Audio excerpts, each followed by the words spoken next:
This is Jaljit Tajani, your host, and when I am not podcasting, I help businesses turn into brands using content hacking and marketing. Today on Dude Where's My ROI, we have Ninad Chhaya, who has 20 plus years of experience in interactive digital space and an 18-year experience in gaming. He has worked with brands like Unilever, P&G, Coca-Cola, Cadbury's, and many more. He's the founder and COO of GoPhygital, where they reimagine reality using AR, VR, and mixed reality. He's one of the first people to launch video games in India. In this episode, we talk about how advergames and gamification strategies help brands and how he always is two steps ahead tinkering with the future. Let's find out how he does that. Thank you, Jaljit, for having me on the show. And I love the title of your show, Good With My ROI, because that's something pretty much every client of ours asks us, especially when you're trying to do something new. Everyone, right?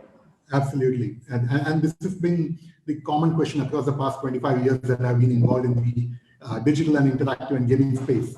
So, I run GoPhygital, which is an immersive tech company. We work in the AR, VR, and AI space. We're a part of WITS Interactive, which is a 25-year-old design tech agency. We started back in the Web 1.0 days by creating websites back in the day in 95, 96, when the internet was a new phenomenon. And we said, hey, let's kind of try to do something which can help businesses go online. This was when digital was not even a very popular term. And we said, okay, we'll kind of try and go out and meet clients and tell them why they should be online. Right. So I was with WITS back then. It was more like two guys fresh out of college, starting off. Hitesh was the founder and CEO, and I was kind of the creative and the business guy, pitching websites. And same question back then, like, hey, the internet is a new field. Dude, where's my ROI? I mean, why should I move from print to online? Yeah. Online, absolutely. And this was when the download speeds were like 14.4 kbps and the peak was like 56.6 kbps. Yes. And then after a few years, I co-founded India's first gaming company, Indiagames, with Vishal Gundal. And even at that point of time, I mean, gaming was a almost unknown industry back then in India. I mean, and very few people were getting into this space as game developers. I was I used to love playing games as a kid, and that was kind of the natural extension for me that, hey, if I love playing games, there is somebody out there who is making these games. So let me kind of figure out. And like you said, even back then, there was no course as such. I mean, we would get inspiration from the games we played and make our games. And the whole idea was people back then were playing on the MSN Games channel or Yahoo, and people playing Bridge. We wanted to build games for the Indian audience. So it was the name Indiagames also came about by making games by Indians. So what the Honorable Prime Minister said a few days ago, saying we need local content and local games. Well, we tried our hand at it almost 2 decades ago. Awesome. And interestingly, back then the Kargil War was kind of the trigger point for us to get into creating a game which would appeal to all Indians. And we made an online game called Operation Vijay, where you play an Indian soldier shooting down the enemy from the borders. And recently, a few days ago, another gaming company, Encode Games, announced a similar game called Fauji, which was like, again, based on the. So it's interesting to see the whole industry come a full circle. And I've been in gaming, like I said, for almost 25 years now. 4 years ago, I came back into the WITS Interactive umbrella to set up GoPhygital, which is in the immersive tech space. And we started building AR, VR-based solutions, which again has been an interesting, fun journey. So all throughout, I've been in the space where we are trying to do something new, something interesting, something exciting. And this is one common question which has been asked that, hey, dude, where's my ROI? And hence that's been a journey, and would love to chat more about this over the next few minutes where we are interacting. Awesome. That's a solid intro because you actually encompass your entire journey. What I see as a pattern in your journey is when games were not popular, you guys started, let's say you ventured into Indiagames. When, let's say, digital was not popular, you started WITS Interactive and you were working on that. Right now, AR, VR, it's popular. It's like the buzzword, but it's not, which you see every day, everywhere. It's coming into its own, like we are coming into the realm of connected packaging. More and more brands are exploring these things. So has that been a pattern in your life कि जो चीज होगी उसके ऊपर काम आज करते हैं? I think you're right. When I look back and connect the dots, I mean, I think I was Right. always a restless kid. I was always the one with the attention deficit disorder. एक जगह बैठकर Okay. कुछ, I mean, even during studies, I mean, I would not say that I was a bad student. I was fairly above average. I would kind of study maybe a couple of days before my exams and still manage to come in the top 2, top 3. But I would never kind of sit down and study. Uh, so it was always the curiosity of trying to find something new, the hunger to say, okay, well, how do you do this in a different manner, which possibly Right. fueled this aspect. Like when I was playing Right. games as a kid, right? I mean, when I played on the Atari 2600 or the 8-bit games, yes, as a kid, I would enjoy playing games, but somewhere in the back of my mind, like I said, it was always that, okay, if I am playing this game, somebody else somewhere in the world has made this. What was the thought Right. that behind making this game? And that's what got me into making games. I'm not a techie person, so I would kind of conceptualize the games. I would write the overall design, and then I would have the team build it out, kind of thing. So Nice. So yeah, I mean, and even when I was doing even WITS Interactive, when we started back in college, I was doing my master's in organic chemistry, and Hitesh was doing his engineering. And we said, Right. hey, the web is a new thing. Let's do something. And to even pitch a website, you had to actually create a demo website to show to people that, okay, this is what a website would do. Yes. At that time, I don't think people must be even understanding the website क्या होता है. You first had to sell them the idea that this is a website. Yeah, so we would the analogy would say, sir, ये आपका brochure है, इस brochure को हम internet पे डालेंगे, आपकी कंपनी की इंफॉर्मेशन इंटरनेट पे जाएगी, and people will be able to see it not just in your locality or in the region you operate, but globally. Around so it's the like world, a directory of sorts. And yeah, that's how we kind of went about pitching what a website would do, and pitching the concept of the internet, that what the internet was all about, which Right. for generation is a very common thing. But back then, people were still getting used to that concept. The TCP/IP protocol was very expensive for people to get, so people would get text-based accounts and then use. Right. So it was interesting to pitch websites, or even when we started building games. My own father was very surprised that, okay, why would anybody want to make a career out of making games? I mean, I come from a family of academicians and doctors, and on my mom's side, we have most of the people are in the medical field, and on my father's side, in the academic side of things, everybody's an academician, and suddenly here was this kid wanting to make games and make a career out of it. So Correct. yeah, it has been fun all along, and yeah. So how has the thing changed? Like right now, when you are pitching, let's say for example, you are pitching interactive product. Who are your clients? What do they ask? Like, and how do you aspire? Like you were telling me about this whole right now the pandemic situation, and you have actually come up with this whole elaborate setup which helps actually save lives, right? Which helps in early detection of COVID. Yeah. So how do you pitch these solutions? Do you still have to make a prototype, show it to them, or how does that work? In a lot of cases, yes. I mean, you need to kind of show the proof of concept. So like the phygital solution we just spoke about the Arogya Setu IoT app building. So the whole idea came about, especially around the lockdown when people were looking to reopen. And in this case, I mean, Hitesh was the chief architect of this solution.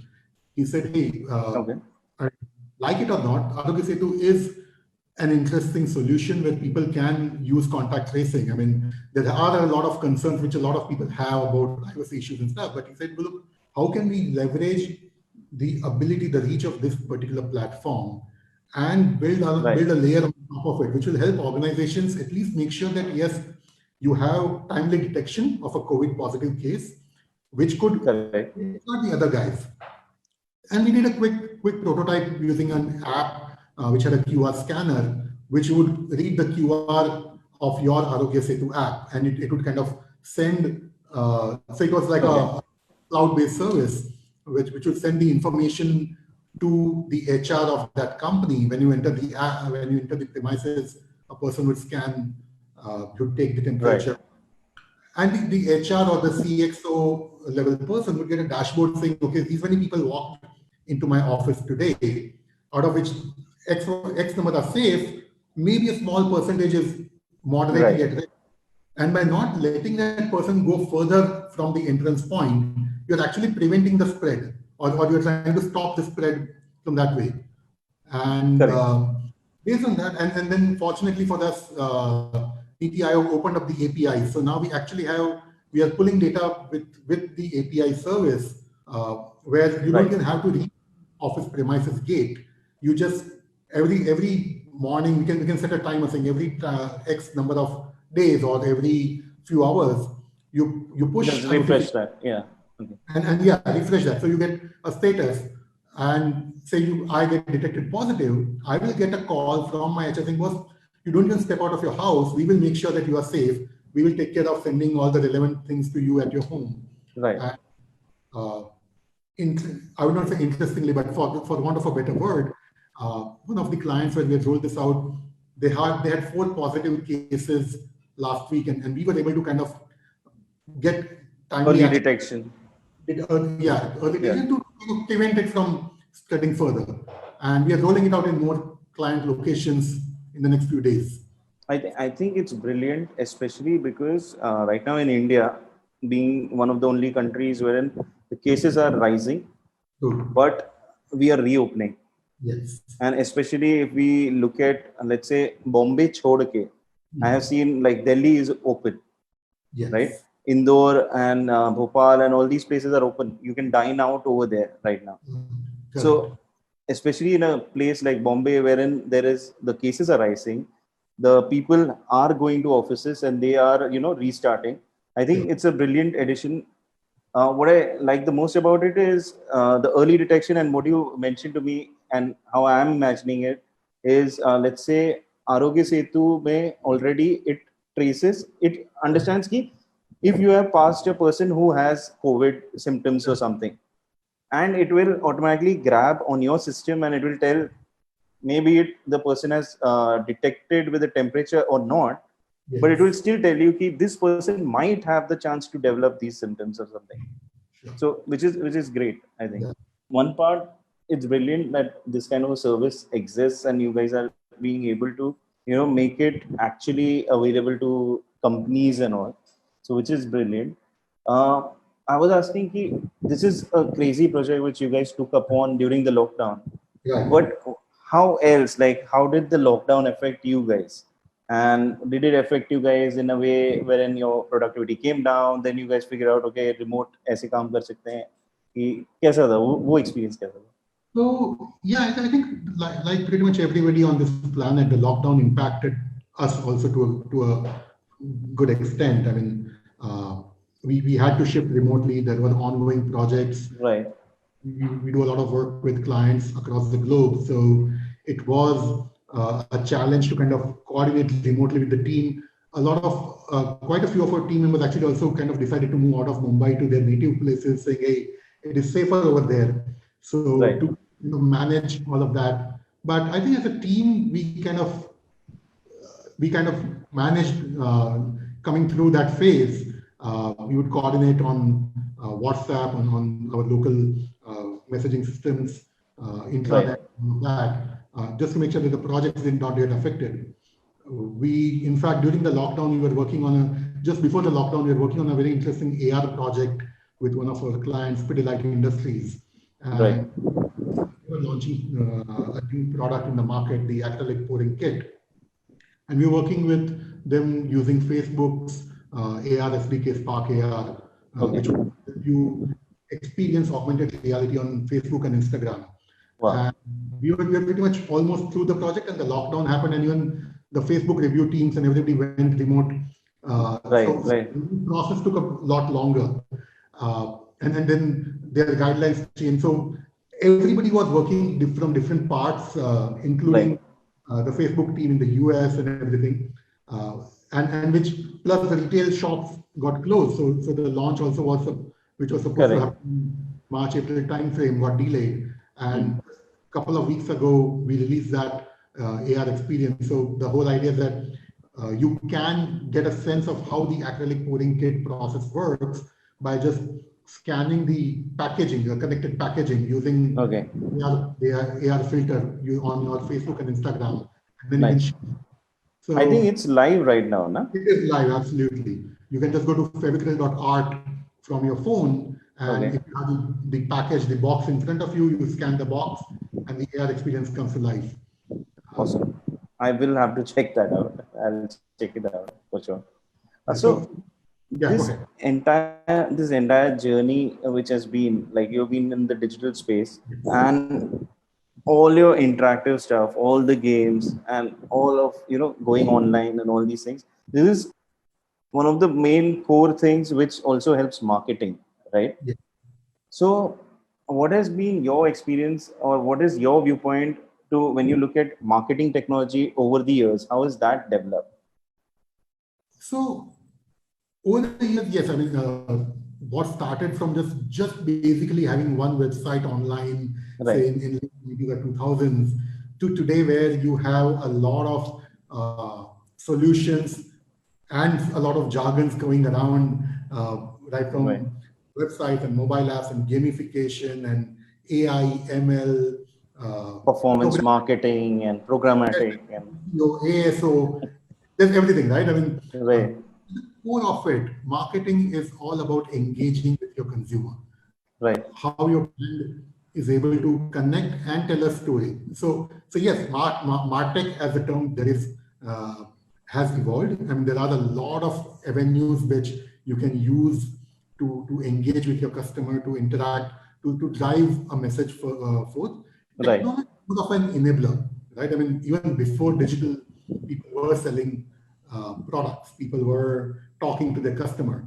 The internet or digital has enabled or made it easier to communicate with your customer base.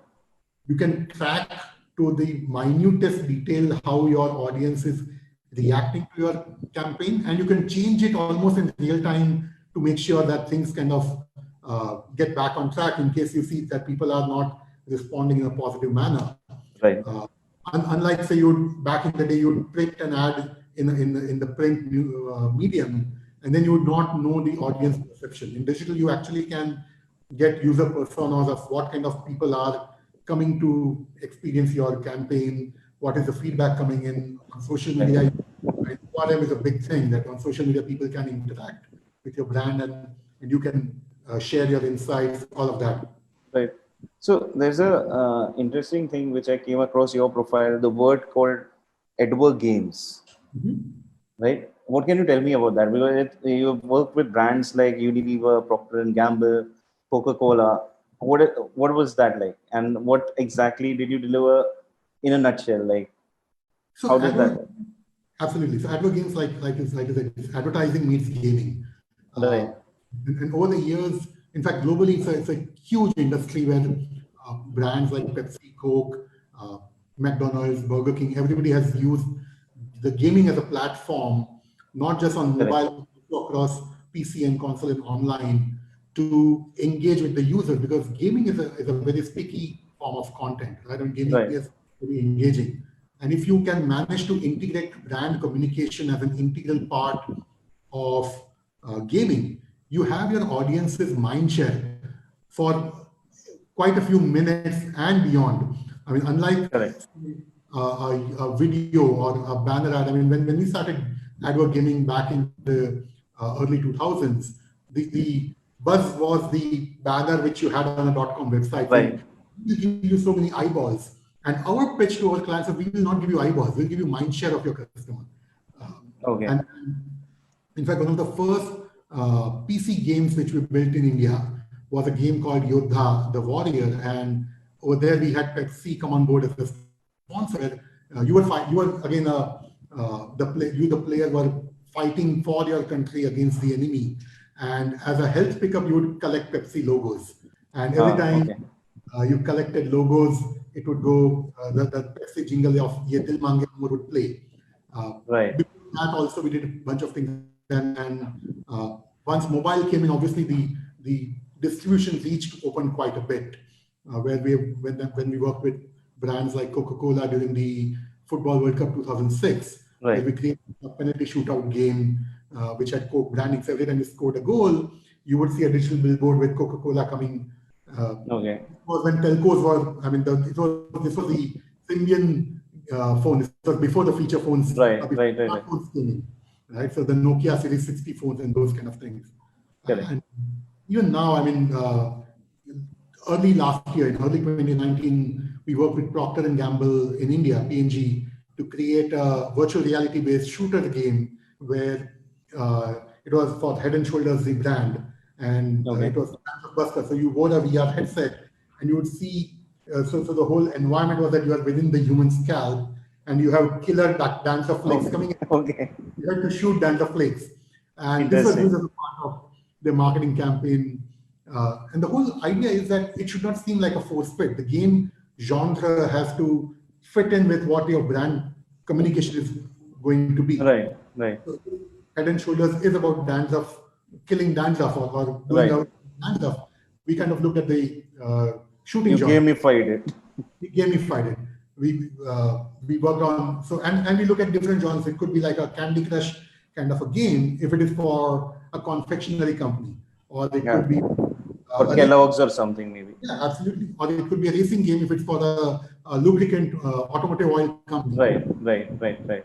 So advertising is basically where you go just beyond the 30-second advertising spot and actually get onto your user's device, and the user is incentivized to play the game again and again, and in a subtle manner you are driving home the brand message.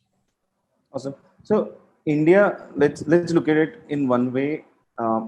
Gaming and marketing in India is happening. This is slightly off. Like the question is slightly off. But what do you think about the entire gaming industry in India? Like, are we publishing enough games which are just solely for the gamers? So who is a gamer? I mean, right? A gamer is anybody who's even played a game Right. even once or twice. So India is now really coming up the curve when it comes to gaming publishing games, and there are quite a Right. few talented gaming studios in India who are not only producing games for the Indian audience Right. or Indian content specific games, I would say, but also producing games and making really good quality games for the global audience as well. And I think the App Store opening up a decade ago, the Google Play Store and the Apple App Store really opened up the ecosystem. And then what we call as the geo effect, the bandwidth opening up, Right. really got people hooked onto gaming because bandwidth was no longer a constraint. Devices started getting more Faster. powerful Yeah. and cost effective. Right. So So factors really help the Indian gaming industry start creating games which can be played by anybody pretty much across the world. and do you feel like I need to ask you this, which is your favorite game, all-time favorite? Interesting. I think for me, it depends on which platform I'm playing the games on, right? I mean, Okay. so for me, the first introduction to games was when I think I was 5 or 6 years old, and Okay. my uncle took me to one of those video game arcades where you put a coin and you kind of Right. start. Right. Right. And the first game I remember playing was a game called Blue Shark, where Okay. you just had a harpoon as a controller. Right. And the sharks going, I remember that. Yeah. and so that's kind of possibly my personal favorite because that was what introduced me to the game. But then I played Doom, the first on PC, Right. right? I got kind of hooked onto Doom or Prince of Persia. Right. And then on mobile, it was Snake. And I think everybody's played Snake on their Nokia. Everyone. Yeah. Then came the Angry Birds, which kind of triggered the whole smartphone gaming revolution. Correct. right? Or when I look at virtual reality, I think Beat Saber is my favorite when I play games on my Oculus Quest. Uh, Console was, I think, Tekken or Dead or Alive, those kind of games. Burnout. So there are Tekken is one of my favorite games. so depending on what platform you're playing it on, Perfect. I have my specific choices in that.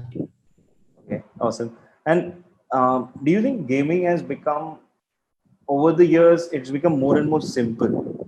Like, like I'll give you one example. You must have heard of this game called Serious Sam. Mhm. Okay, so Serious Sam was the first game wherein you could not die. Mhm. If you die, your life would get revived automatically. Right. Before that, and I see this, like there were games like Max Payne and all these around that time, which were really difficult. Like without, if you are not using cheat codes and all, you really had to go and survive, and then then complete the game. So games used to take a whole lot longer to Right. complete. Like difficulty levels were different. When Serious Sam came in, it was not about dying; it was just about having fun. Go Right. mad. So from there onwards, I've seen this, whole up curve wherein people are just interested to game and have fun, and that whole like dangerous bit is kind of not there. Is it true, or is it just me just thinking stupidity? So I think it depends on the game you're playing, and again on the platform you're playing it on, right? Right, Uh, if you look at the PC or the console, you're sitting in front of a large screen with right, an hour or two to kill, and then which is where you can have a lot of complexity built into the game. I remember when I started playing Doom, you had like easy, medium, and you're like the nightmare mode and the knee deep in gore. That's what they used to call it. right, right, Where you could not survive beyond the first couple of moves that you did. But obviously, one would play it in easy and then kind of try and learn all the tips and tricks. But if you right. look at the mobile platform, right, the mobile is also a multi-use device. Hmm. While you're playing a game, you might get a text or you might get a call, Correct. and these have to be snacky. It is similar to watching a 30-minute episode vis-a-vis watching a 3-hour movie in a cinema hall. Right, you Okay. are Right. this is different, and which is where the having said that, I'm not saying that the games on mobile are not complex. There are complex games even on mobile and on the iPad and the tablets Right. where you have people hooked onto it for hours together. So Right. it actually depends on the genre of games one is playing and the platform one is playing on. I still play most of my games on easy mode just to kind of try to see how far I can get. Okay. Awesome. Sounds really great. Uh, Can you share one Eureka moment from your career wherein that was the time when you said, "Hey, wow, this is that moment."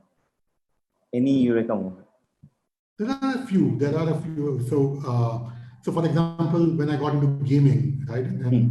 started building games, and initially it started off as a hobby. I mean, you were kind of just making a game because you love playing games. But then suddenly a client said, "Okay, make a game for me." Like, wow, okay, Okay. somebody is paying us to make games. Uh, Okay. and then when Indiagames got our first round of funding, my dad was surprised that when we raised our first 1 million round of funding from a couple of VCs way back in 2000, my dad was like, wow, okay, somebody's actually funding you guys to make games. And they're like, yeah, sure. I mean, okay, Nice. looks like we're doing something, we're on the right track. Or when we were starting GoPhygital, and this is as recent as 4 years ago, Right. when Rupesh, my co-founder at GoPhygital, and I were talking, and uh, we were talking about how technology is making kids of today a digital slave, for want of a better word. Right today, Right. kids Right. are digital natives. And sadly, to say, video game addiction is actually becoming a real thing. I mean, I'm actually, ironically, I'm also advising a lot of people on how to kind of stay away from video games and not get addicted. Right. So when initially we were talking about what do we want to do in the AR VR space, uh, he being an old friend of mine, he said, "Hey, you have a daughter, and I see her constantly hooked onto her iPad." I said, "Well, she loves reading, but she's 3 years old, and this was like 4 years ago." And he said, Hmm. "What can we do to bring it back to her?" And that was a Eureka moment where I said, okay, how a physical medium like a book can interact with a digital moment or a digital and so we created this whole edtech platform called Playvolution, which is an IP which we are launching in India very soon, where preschool kids from age 3 to 6 can learn English. It's a language learning platform using augmented reality and gamification, and that was a Eureka moment for us that hey, you can use physical assets and digital to kind of create an AR-based ecosystem to create solutions. And that's even how the name GoPhygital came about. That we are helping businesses go phygital.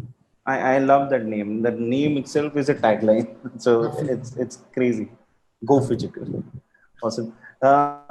In terms of AR, VR, one question which always I think of is initially people didn't know what to do with AR. Is what my observation has been. So VR was one of the things which caught everyone's eyeballs, and people were developing everything to do with VR. But now AR suddenly is more out there in the market, especially because everyone is with a smartphone. And that the merging of the physical and interactive world coming together is a much bigger play, is what people have now understood. So is AR, obviously there's no true answer to this, but are you seeing AR being more aggressive, like people adopting more towards AR? Is that true, or how do you feel? So, Jeet, like you rightly said, both AR and VR are really good technologies to kind of build immersive experiences on, but AR is more mass market because, like you said, I mean, smartphones are everywhere, and I think Pokemon Go was a game which made AR a household name, right? And globally, you would see people in the neighborhood walking around with their phones trying to find a Pokemon. VR, again, is a really immersive and engaging medium, but you need a headset. You need to wear the headset. You need to be in the controlled environment, and which is where that device is something. So it's again going back to my analogy about mobile gaming and console gaming, right? I mean, console gaming is a much more immersive experience, but you need you need an environment to create that engaging experience. Whereas mobile gaming is snacky content. Both have their own advantages, and we have built solutions for both. Now, in fact, with mixed reality coming up, I mean, Magic Leap is globally, or the Microsoft HoloLens, closer to home, GeoGlass got launched recently. I think what we were seeing in sci-fi movies, what we were seeing Tony Stark do in his lab, will eventually become a reality for all of us, where we say, okay, Edith, like what Spider-Man said. Amazon has launched Alexa glasses. Facebook announced their tie-up with Ray-Ban to launch smart glasses in the next couple of years. Apple is working on their smart glass. So what Google Glass was a few years ago is going to be more mass market, and people will start adopting. So AR, VR both will grow, but yes, AR, because of the mass appeal, mobile phones, more mass market. Okay, awesome. In terms of, one second, my system is acting crazy. So in terms of today, where India is and people are engaging with games more online than ever before. You must have seen a rise in the culture of streaming, right? And people are gone crazy on YouTube. They have become like gamers now. Suddenly have a whole new, you can say, channel wherein they can talk about they're playing games, and it's immersive. That itself, like you can see your influencer playing a game, and you're like, yaar, ye kya kar raha hai? And he just narrates that experience, and it's crazy. So how do you see this kind of behavior, which is increasing more and more? How is that trend going to be adopted by markets right now? So I think, yeah, I mean gaming is going big. I mean it was already big. In fact, for a long period of time, people were not aware that the gaming revenues in the US were higher or more than the box office revenues in the US. And now it's actually, even in India, people are now looking at gaming in a very serious manner, where actually kids are looking at getting into esports and wanting to make it as a career, not just into the development space, but becoming esports professionals by competing in gaming tournaments or having their own Twitch channels or YouTube streaming channels to talk about. I have a friend who has a teenage son who plays Fortnite, and he's got his own YouTube channel where people follow him to look at his Fortnite gameplay tips and tricks. And that was kind of interesting to know for me, who's kind of, when we were playing games, I mean, it was difficult to download a game first off online at the bandwidth speeds we were at, but now people actually streaming. So I think, yeah, the internet bandwidth's opening up has been a great opportunity for gaming, and esports is here. It will grow. It's a matter of time before parents actually encourage their children, saying, "Okay, बेटा तू doctor engineer बनना है, बन, gamer बन जा, एक option है, देख ले, अगर तुझे पसंद है तो maybe you could become an esports gamer." So I do hope that world is coming soon. It will be great. In terms of your experience with AR, VR, interactive, which has been one campaign, done by anyone in this world, which when you saw, your mind was blown. Like you were like, wow, this certainly takes the cake. Quite a few. Again, you ask really difficult questions, Jeet, because one across some really interesting campaigns across VR, and each has unique use cases. I mean, there are AR, like the Magic Leap video of the whale jumping and the school kids getting wowed in the classroom was interesting to watch. Coke had done a very interesting VR campaign around Christmas globally, where you could ride with Santa in his sleigh. Also, there is a non-gaming side where a lot of companies, medical companies also have done VR solutions to create awareness about migraine or to create awareness about dementia. And those were really kind of touching. There's a VR film about the refugees of Syria, and you watch it, you are kind of really moved because you suddenly see yourself from that perspective. And you're like, shit, this is yeah, I mean, this is why I possibly got into AR VR, because I wanted to deliver that emotion experience. I mean, so AR VR, the advantage of these technologies is the ability to generate empathy.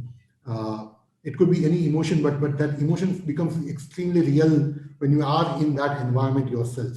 So, so even if you're playing games, I mean, you suddenly become that person. It's like I compare VR to being in the Matrix.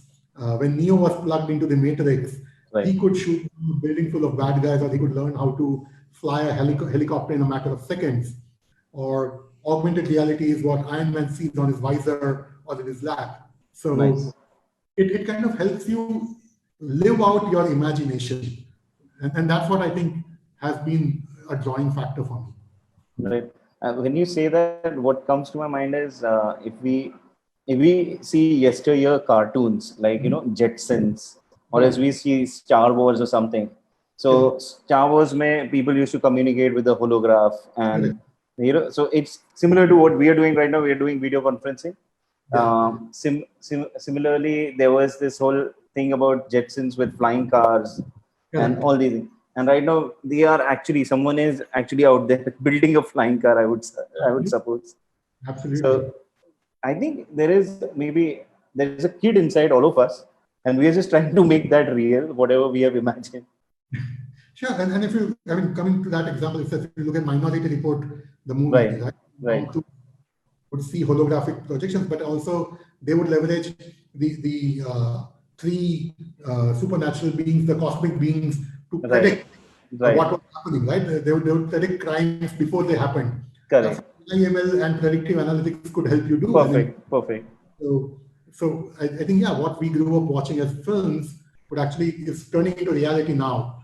And we would have the car from Back to the Future to go and time travel very soon. I'm waiting for that. That's one of my favorite movies. Absolutely. Yeah. Likewise. Coming to one of the last questions, uh, in one word, what does marketing mean to you? ROI. That's interesting. Crazy. And storytelling. I think marketing is all about storytelling, but at the end, everything needs to have an ROI. And It I think does. uh, what better than marketing to drive that ROI by telling a story which is compelling and engaging. Perfect. Awesome. And we can do that, I think, with the help of GoPhygital by mixing, you would say, digital and physical worlds. That would Absolutely. really be great. Some very casual questions. Are you following some series right now, maybe on Netflix or something, which over the lockdown period you must have discovered, or else you must be an ardent watcher? What do you see? What do you binge watch? So I've seen quite a few series. I think I was late to the Black Mirror game, but when I saw Black Mirror, I was blown away. It has a Right. dystopian view Right. of what we are actually turning into this society. Uh, Did you see Bandersnatch on that? I did, absolutely. That's Absolutely. crazy, right? Absolutely. Interactive storytelling, right? Right. Right. About the amount of data that the platform collected Right. and the kind of insights you got into getting into that person's head that, okay, this is the choice that that person made and this is the Correct. outcome. Uh, Right. that's been an amazing experience. Uh, Watched a few documentaries. I saw a documentary on Bill Gates called Inside Bill's Brain. Right. Right now I'm watching a series called Lucifer, which is about the devil Right. coming from hell and becoming a nightclub owner in LA. The whole premise Interesting. is exciting. So yeah, I do my share of binge watching. There's no particular genre. I'm waiting to watch Boys season 2 on Amazon Prime. Uh, Yeah. I Awesome. finished I finished Breathe, both the seasons. So, Nice. so I'm a junkie. I'm a binge watching junkie. You're binge watching Charlie. I believe you.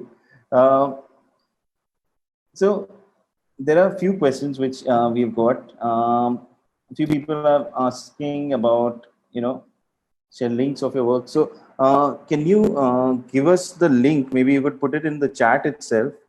Ninad has actually put in the website, so you guys can check it out later. Also, we'll be sharing this on our social media channel. So in case you guys don't get it out here, we will be sharing this. Um, I think this has been great. I don't see a lot of questions as of now, but We've asked how to join your team. Well, join we're your also team. I think it's Nice. Mansukh Kaur Right, who's right, right. How to join your team? Yeah, that's an interesting question. How do we join it? well, just reach out to us. We are always on the lookout for really good talent, people who are wanting to do something mad, something crazy, something fun. If we think that we kind of have something which would fit your expertise, would definitely love to have you on board. We are just starting work on another interesting project on the mobile platform, Nice. which should be going live in the next few weeks. So yeah, I mean, just send in your email Resumes and links. resumes to Yeah. us. Just go on the website. We have a email address. If you're an investor looking to fund the next ARVR startup, uh, just send us an email. If you're a client wanting to build a solution, reach out to us. I can even type out my number if you want, and or email. Reach out directly on LinkedIn, and this will be Absolutely. that. Now, LinkedIn, Twitter, Facebook. So we would love to kind of see how whether you want to work with us, you want to give work to us, or want to fund us. We are ready. Awesome. We are open. Okay. We There is. have unlocked. Pardon? We have unlocked. You're unlocked. Nice. There is one question from Danyal. Huh? So he is basically asking, why have you swapped so much from website to AR to VR? Why this whole journey?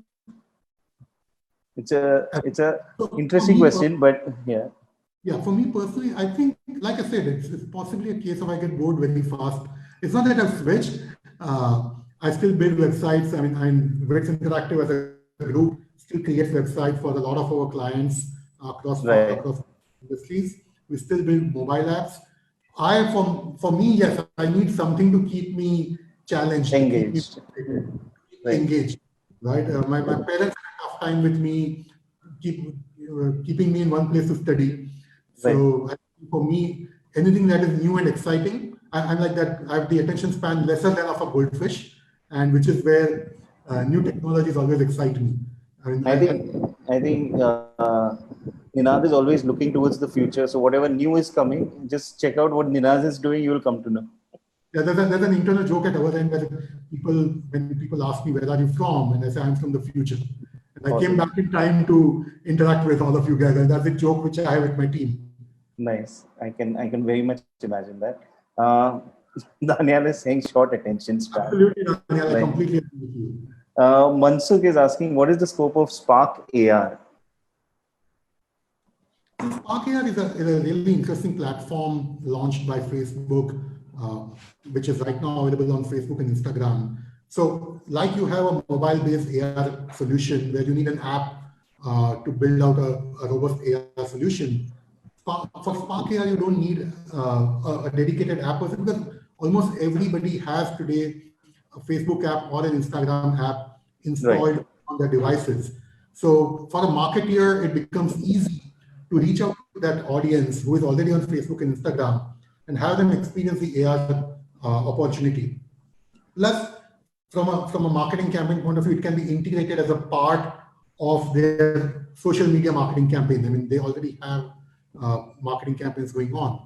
And I Right. am going forward because Facebook also has WhatsApp as a platform. There will be integration somewhere down the line. I'm hoping that Facebook, Instagram, and WhatsApp coming on board to create a cohesive AR platform for people to experience. On the VR side, they already have invested in Oculus. Right. So Facebook is making a big push in the AR VR space, and Spark AR is their platform for AR experiences. So I think there is a lot of scope to build out. Right. Mansukh has a follow-up question. Can apps built with Spark AR be synced with Facebook ads? So you could integrate it as a part of your Facebook ads campaign with every Facebook Spark AR you have the share option or the try it option. So when you are creating your Facebook ad, you could actually have the link to promote your Spark AR campaign in that. And we could discuss more about it offline. Uh, Mansukh, if you are a brand marketeer, happy to talk to you.